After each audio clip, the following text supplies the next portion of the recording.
চীনা অর্থায়নে বাংলাদেশে যেসব প্রকল্প চলমান রয়েছে সেসব প্রকল্প চলমান থাকবে বলে জানিয়েছেন চীনা রাষ্ট্রদূত ওয়াও ওয়েন। বেলা 11:30টায় সচিবালয়ে অর্থ ও বাণিজ্য উপদেষ্টা ডক্টর সালেহউদ্দিন আহমেদের সঙ্গে সৌজন্য সাক্ষাৎ শেষে সাংবাদিকদের কথা জানান তিনি। চীনের রাষ্ট্রদূত বলেন, ফলপ্রসূ আলোচনা হয়েছে, অন্তর্বর্তী সরকারের সঙ্গে সম্পর্ক অব্যাহত থাকবে। এ সময় শেখ হাসিনা সরকারের ঋণ জাতির জন্য বড় বোঝা বলে জানান অর্থ উপদেষ্টা। 1000 টাকার নোট বাতিলের কোনো পরিকল্পনা নেই বলেও জানান তিনি।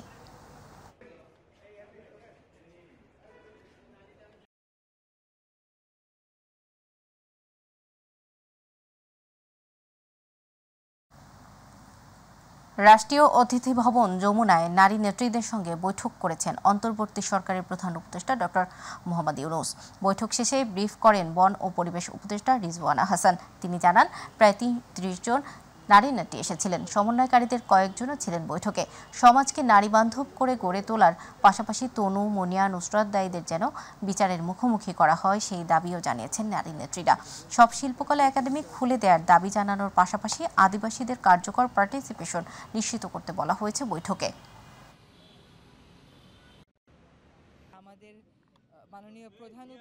প্রথম দাবিটাই উঠেছে যে এই যে গণ অভ্যুত্থানটা হলো, ছাত্র জনতার আন্দোলনটা হলো, এখানে যত মানুষ আহত হয়েছে তাদের চিকিৎসা প্রক্রিয়াটা ত্বরান্বিত করা। সরকারের পক্ষ থেকে একটা উদ্যোগ আছে, এটা সিদ্ধান্ত, এটা কার্যকর হচ্ছে যে আমরা একটা ফাউন্ডেশন সৃষ্টির মাধ্যমে সেখানে সকলে যারা সাহায্য করতে আগ্রহী তাদের থেকে অর্থ সাহায্য নিয়ে আমরা এই কাজগুলো করব, চিকিৎসা, পুনর্বাসন সব কিছুর কাজই করা। পোশাক শ্রমিক সোহেল রানা হত্যার ঘটনায় সাবেক প্রধানমন্ত্রী শেখ হাসিনা সহ 25 জনের বিরুদ্ধে মামলা করা হয়েছে। ঢাকার চিফ মেট্রোপলিটন ম্যাজিস্ট্রেট আদালতে মামলা করা হয়। এদিকে চট্টগ্রামে শিক্ষার্থী ওয়াসিম নিহতের ঘটনায় শেখ হাসিনা ও ওবায়দুল কাদের সহ 108 জনের বিরুদ্ধে হত্যা মামলা দায়ের করা হয়েছে। 18 আগস্ট দিবাগত রাতে নগরের পাঁচলাইশ থানায় মামলাটি দায়ের করেন নিহত কলেজ ছাত্রের মা জোসনা বেগম। এই মামলার অন্য আসামিরা হলেন সাবেক পররাষ্ট্রমন্ত্রী ডক্টর হাসান মাহমুদ, শিক্ষামন্ত্রী মহিবুল হাসান চৌধুরী নওফেল, চসিক মেয়র রেজাউল করিম চৌধুরী, নগর আওয়ামী লীগের সাধারণ সম্পাদক আজম নাসির, সাবেক সংসদ সদস্য মহিউদ্দিন বাচ্চু সহ 108 জনকে।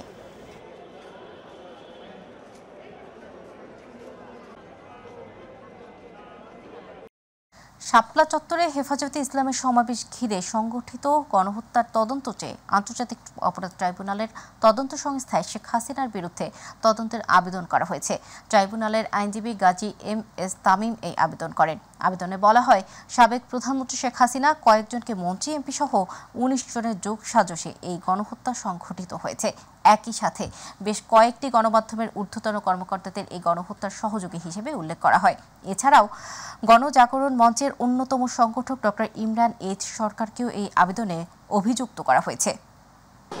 2013 সালের 5 মে গভীর রাতে, মানে যেটা 6 মে 2013 সালে হেফাজত ইসলামী বাংলাদেশের একটি সমাবেশকে কেন্দ্র করে তৎকালীন সরকারের প্রধানমন্ত্রী, বেশ কয়েকজন মন্ত্রী, এমপি এবং তৎকালীন পুলিশের প্রধান, ডিএমপি কমিশনার, ডিবি প্রধান, র্যাব প্রধান সহ বেশ কয়েকজন পুলিশের ঊর্ধ্বতন কর্মকর্তা এবং কিছু সুশীল ব্যক্তিগণ যারা নিজেদেরকে সুশীল দাবি করেন, তার মধ্যে ইমরান এইচ সরকার, শাহরিয়ার কবির, মুন্তাসির মামুন সহ বেশ কয়েকজনকে আসামি করে আমরা আন্তর্জাতিক অপরাধ ট্রাইব্যুনালের তদন্ত সংস্থায় একটি অভিযোগ দায়ের করেছি, যেখানে 5 মে শাপলা চত্বরের হত্যাকাণ্ডকে আমরা মানবতা বিরোধী অপরাধ এবং গণহত্যা হিসাবে তদন্ত চেয়েছি এবং যার বিচার আন্তর্জাতিক অপরাধ ট্রাইব্যুনালে যেন হয় সেই আবেদন আমরা করেছি। ছাত্র জনতাকে নির্বিচারে হত্যার দায়ে বাংলাদেশ আওয়ামী লীগকে নিষিদ্ধ ও দলটির নিবন্ধন বাতিল চেয়ে হাইকোর্টে করা রিটের আবেদনের শুনানি হবে বৃহস্পতিবার। আজ বিচারপতি কে.এম. আসাদুজ্জামানের নেতৃত্বাধীন হাইকোর্ট বেঞ্চ প্রাথমিক শুনানি নিয়ে এই আদেশ দেন। সোমবার মানবাধিকার সংগঠন সারদা সোসাইটির পক্ষে নির্বাহী পরিচালক আরিফুর রহমান মুরাদ ভূঁইয়া রিটটি দায়ের করেন। রিটে যেসব প্রতিষ্ঠান শেখ হাসিনার নামে রয়েছে সেগুলোর নাম পরিবর্তনও চাওয়া হয়েছে। রিটে দেশ সংস্কারের লক্ষ্যে বর্তমান অন্তর্বর্তী সরকারের মেয়াদ সর্বনিম্ন 3 বছর চাওয়া হয়েছে। সেই সঙ্গে বিদেশে পাচার করা 11 লাখ কোটি টাকা ফেরত আনতে এবং বিগত সরকারের আমলে চুক্তিভিত্তিক নিয়োগ পাওয়া কর্মকর্তাদের বদলি চাওয়া হয়েছে।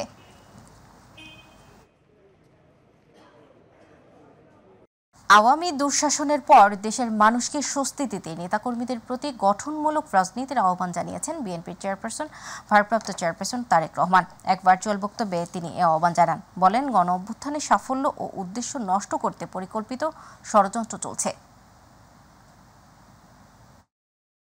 ঐতিহাসিক গণ অভ্যুত্থানের সাফল্য ও উদ্দেশ্য নস্যাৎ করে দিতে সুপরিকল্পিতভাবে চলছে ষড়যন্ত্র এবং এই ষড়যন্ত্রের অংশ হিসাবেই একটি ধর্মীয় জনগোষ্ঠীর উপরে পরিকল্পিত হামলার ছক কষে দেশে একটি অস্থিতিশীলতার সৃষ্টির অপচেষ্টা চালানো হয়েছিল। তবে হাসিনা পতন আন্দোলনের পক্ষের শক্তি এবং অন্তর্বর্তী সরকারের সময়োচিত পদক্ষেপের কারণে বিতাড়িত অপশক্তির পরিস্থিতির অবনতি ঘটাতে ব্যর্থ হয়েছে।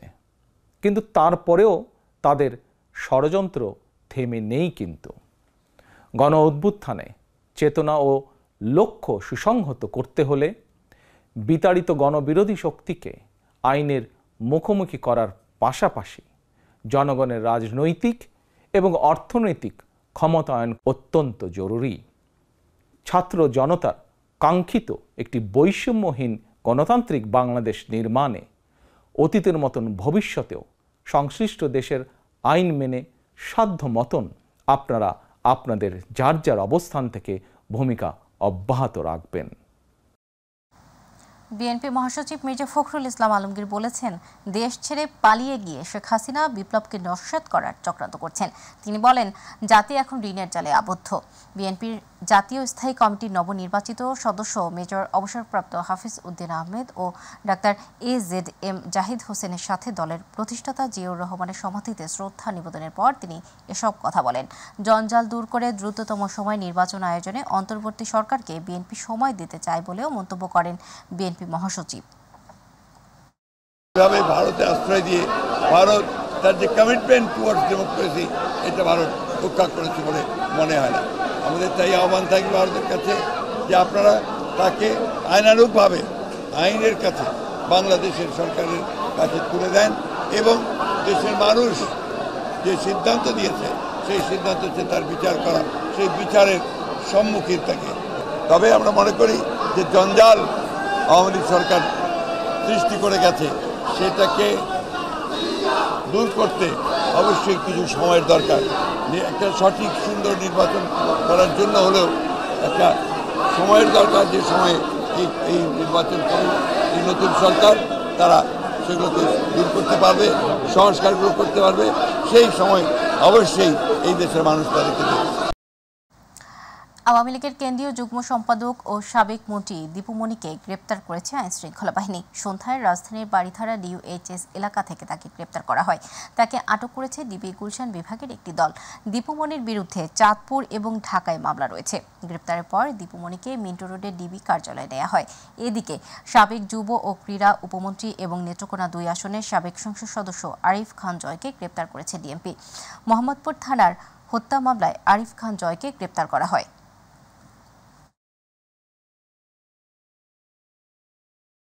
পঙ্গু হাসপাতালে চিকিৎসাধীন বৈষম্য বিরোধী ছাত্র আন্দোলনে আহতদের চিকিৎসার খোঁজ নিয়েছেন অন্তর্বর্তীকালীন সরকারের স্বরাষ্ট্র উপদেষ্টা লেফটেন্যান্ট জেনারেল অবসরপ্রাপ্ত মোহাম্মদ জাহাঙ্গীর আলম চৌধুরী।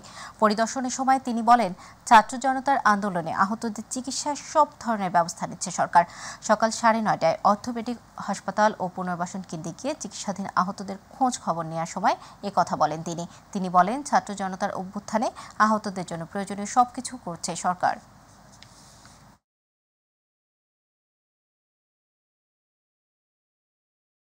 ভুল ত্রুটি হলে অন্তর্বর্তী সরকারকেও ছাত্র সমাজ চাপিয়ে রাখবে বলে মন্তব্য করেছেন বৈষম্য বিরোধী ছাত্র আন্দোলনের অন্যতম সমন্বয়ক সার্জিস আলম।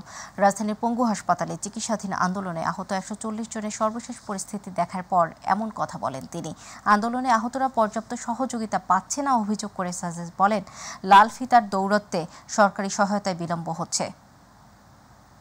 আমরা যারা রয়েছি আসলে আমরা একটা প্রেশার আমরা যেমন প্রেশার রেখেছিলাম যখন অন্য কোনো দল ক্ষমতায় ছিল, তখন আমরা এই অন্তর্বর্তীকালীন সরকারকে প্রেশারেই রাখি। তারা যে কাজগুলো তাদের করা উচিত, তারা যদি এই কাজটি না করে আমরা অবশ্যই তাদের ভুলগুলো তাদের চোখে আঙুল দিয়ে দেখিয়ে দিব এবং সেটি করার জন্য প্রেশার ক্রিয়েট করবো। এই জায়গা থেকে তাদের দায়বদ্ধতার জায়গা থেকে যতটুকু কাজ করা উচিত, যত দ্রুত করা উচিত এটি তাদের করা উচিত। আর আহতদের যে লিস্ট বলছে এই লিস্টটি অফিসিয়ালি এখনো আমরা পাইনি। আমরা আমাদের জায়গা থেকে প্রত্যাশা করি। বরিশাল বিশ্ববিদ্যালয়ের উপাচার্য পদ থেকে স্বেচ্ছায় পদত্যাগ করেছেন অধ্যাপক ডক্টর মোহাম্মদ বদরুজ্জামান ভূঁইয়া। শিক্ষা মন্ত্রণালয়ের মাধ্যমিক ও উচ্চশিক্ষা বিভাগের সচিব বরাবর আজ এ পদত্যাগপত্র জমা দেন তিনি। পদত্যাগপত্রে তিনি বলেন, ব্যক্তিগত ও পারিবারিক কারণে বরিশাল বিশ্ববিদ্যালয়ের উপাচার্য পদ থেকে স্বেচ্ছায় পদত্যাগ করেছেন তিনি। এর আগে বরিশাল বিশ্ববিদ্যালয়ের উপাচার্য ও প্রক্টরের পদত্যাগের দাবিতে বিক্ষোভ ও সমাবেশ করেন শিক্ষার্থীরা। তারা 24 ঘন্টার মধ্যে উপাচার্য ও প্রক্টর আব্দুল কাইয়ুমের পদত্যাগের দাবি জানান।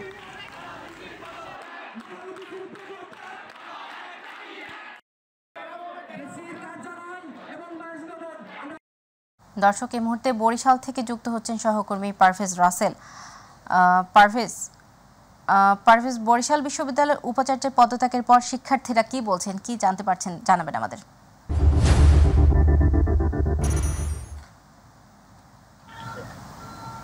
সাউদাত, যেমনটা বলেছিলেন আপনি, আসলে বরিশালে বিশ্ববিদ্যালয়ে যে আমরা বলতে পারি এক প্রকার অভিভাবক শূন্য হয়ে গিয়েছে।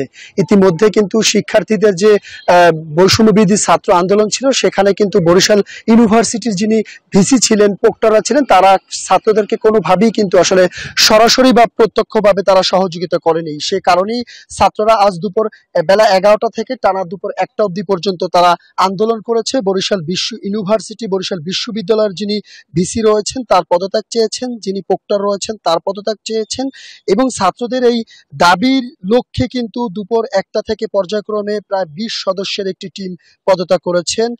ভিসি ডক্টর বদরুজ্জামান ভূঁইয়া সহ যিনি প্রক্টর রয়েছেন ডক্টর আব্দুল কাইয়ুম, এবং প্রক্টোরিয়াল বোর্ডের মোট 7 জন সহ প্রতিটি হলের প্রভোস্ট যারা ছিলেন তারাও কিন্তু পদত্যাগ করেছেন। এবং ছাত্ররা তারা অধিকার আদায়ের জন্য অনড় ছিলেন।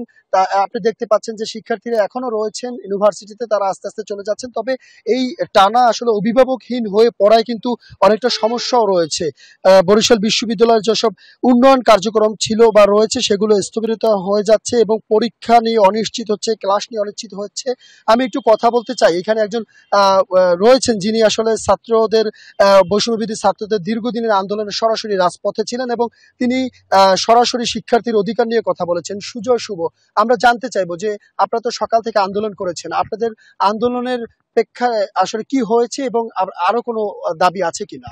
প্রথমত গতকালকে আমাদের শিক্ষার্থীরা জানেন যে জড়ো হয়ে তারা 24 ঘন্টার আলটিমেটাম দিয়েছিল উপাচার্য মহোদয়কে পদত্যাগ করার জন্য এবং প্রক্টর স্যারকে পদত্যাগের জন্য। আজকে 12টায় শিক্ষার্থীরা সমবেত হয়ে আবার ভিসির বাসভবন ঘেরাও করার পরে আমরা শুনতে পারি যে উপাচার্য মহোদয় পদত্যাগ করেছেন। তো এতটুকু ছিল আমাদের ভিসি স্যারের পদত্যাগের ব্যাপারে আমাদের শিক্ষার্থীদের দাবি। এবং আমরা পরবর্তী একটা দাবি খুব সুস্পষ্ট করে বলতে চাই যে বিশ্ববিদ্যালয় মানে সরকার পরিবর্তন হওয়ার সঙ্গে বা এই মুহূর্তে গভর্নমেন্টের চেঞ্জ হওয়ার সঙ্গে সঙ্গে ভিসিদের এই পদত্যাগের হিড়িক, এটা আসলে লক্ষণ হিসেবে শুভ না। তার কারণ আসলে অতীতে যে সমস্ত উপাচার্যদেরকে নিয়োগ দেওয়া হয়েছে এটা একাডেমিক যোগ্যতা বা দক্ষতার কারণে না, দলীয় পরিচয়ের কারণে, কারকে কত বেশি কাছের, এই জায়গা থেকে আসলে নিয়োগগুলো দেয়া। আমরা এতটুকু অন্তত প্রত্যাশা করি ভবিষ্যতে যে ভিসিগুলোকে নিয়োগ দেওয়া হবে অন্তত তাদের একাডেমিক দক্ষতার উপর জোর দিয়ে নিয়োগ দেওয়া হোক, যাতে পরবর্তীতে এরকম পরিস্থিতি আমাদের আর করতে না হয়। আমরা জানি যে বরিশাল ইউনিভার্সিটির ভিসির পদত্যাগের পক্ষে আপনারা ছিলেন, বিপক্ষেও একটা গ্রুপ ছিল। আসলে এ নিয়ে আপনাদের সাথে কোনো সহিংসতা বা সংঘাত ঘটছিল কিনা? না, শিক্ষার্থীদের ভিতরে ধরেন নানা রকম মত থাকতে পারে। আমরা আসলে অপরপক্ষের বা সকলের মতামতের প্রতি শ্রদ্ধাশীল। শিক্ষার্থীদের একটা অংশ ভিসি স্যারকে ক্যাম্পাসে বহাল রাখার জন্য দাঁড়িয়েছিলেন। আমরা আমাদের মতো আর একটা পাশে কর্মসূচি করেছি। আমাদের দিক থেকে কোনো রকম কোনো উত্তেজনকর পরিস্থিতি তৈরি হয়নি। ধন্যবাদ। যেমনটা বলছিলেন সদা, আপনি শুনেছেন যে আসলে এই ছাত্রদের পক্ষে যিনি আন্দোলন করেছিলেন দীর্ঘদিন, সুজয় শিব। পাশাপাশি আরেকটু জানিয়ে রাখি যে এখন সাধারণ শিক্ষার্থীরা অনিশ্চিত হয়ে পড়ছে। তারা বলছে তাদের বিভিন্ন ডিপার্টমেন্টের কিন্তু পরীক্ষা রয়েছে সামনে। পাশাপাশি এই যে কার্যক্রমগুলো, ক্লাসগুলো অনিশ্চিত হয়ে পড়ছে বা বিশ্ববিদ্যালয়ের উন্নয়ন কার্যক্রমগুলো স্থবির হয়ে পড়ছে। তো আমাদের প্রত্যাশা থাকবে যেন খুব দ্রুত আসলে বরিশাল ইউনিভার্সিটি অভিভাবক ফিরে আসে এবং সরকারের সঠিক একটি নিয়ন্ত্রণের মধ্যে দিয়ে শিক্ষা ব্যবস্থা পরিচালনা হয়। তো আপাতত এই রয়েছে বরিশাল থেকে আমার কাছে বরিশাল ইউনিভার্সিটির যতটুকু তথ্য ছিল। পারভেজ, আপনাকে ধন্যবাদ। দর্শক, বরিশাল বিশ্ববিদ্যালয় থেকে যুক্ত ছিলেন আমাদের সহকর্মী পারভেজ রাসেল। বাতিল হচ্ছে জেলা প্রশাসক নিয়োগের পুরাতন নীতিমালা। নতুন পদায়ন হবে মেধা, যোগ্যতা ও সততার ভিত্তিতে। একই সঙ্গে প্রত্যাহার করা হচ্ছে দেশের সব জেলা প্রশাসকদের। রাতে সুপিরিয়র সিলেকশন বোর্ড এসএসবির সভায় এমন সিদ্ধান্ত নেওয়া হয়েছে। আজ এ বিষয়ে ঘোষণা আসতে পারে। এছাড়া বাতিল করা হচ্ছে নতুন প্রশাসক নিয়োগের ক্ষেত্রে বাছাই করা লিস্ট লিস্ট। নতুন জেলা প্রশাসক বাছাইয়ের ক্ষেত্রে এসএসবিকে সহযোগিতা করবে বিসিএস প্রশাসন 24, 25 ও 27 ব্যাচের প্রতিনিধিদের সমন্বয়ে গঠিত একটি কমিটি। নতুন নিয়োগের ক্ষেত্রে অগ্রাধিকার পাবেন গেল 18 বছরে পদোন্নতি বঞ্চিতদের বড় একটি অংশ।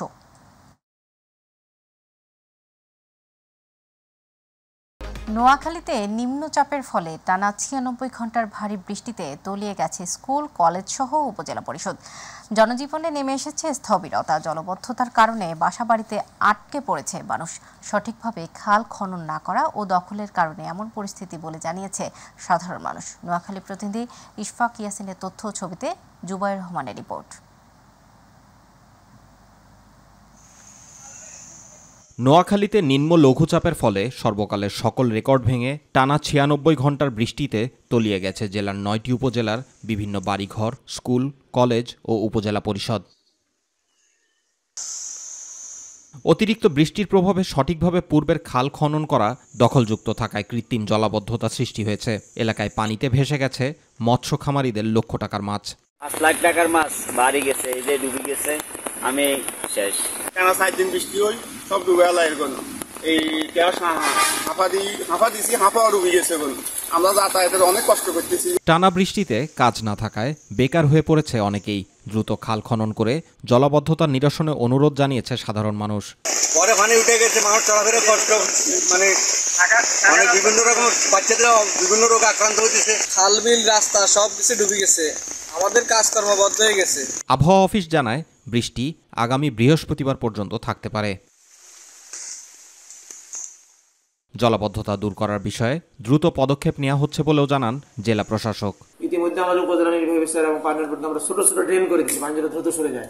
এই পানিগুলো দ্রুত সরে যাওয়ার জন্য অন্য যে বিকল্প সেটা আমরা করেছি। এবং যারা জলাবদ্ধতা হয়েছে, মানুষ কষ্টে আছে, আমাদের বিঘা মানুষ, তাদেরকে আমরা ইউএনওদের সাথে কথা বলেছি। এরকম একেবারে দরিদ্র যারা মানুষ আছে, তাদের খাবারের সমস্যা, তাদেরকে কিভাবে সাহায্য করা হয় ইতিমধ্যে নির্দেশনা দিয়েছি। জুবাইর রহমান, মাই টিভি নিউজ। দর্শক, এখনকার সংবাদ ছিল এই পর্যন্ত। সাথে থাকার জন্য ধন্যবাদ। এছাড়া ইউটিউবে মাই টিভি সংবাদ পেতে ভিজিট করুন youtube/mytvbd নিউজ এবং আমাদের অনুষ্ঠান দেখতে ভিজিট করুন youtube/mytv বাংলা, facebook/mytv বাংলা। পরবর্তী সংবাদ দেখার আমন্ত্রণ জানিয়ে বিদায় নিচ্ছি। আল্লাহ হাফেজ।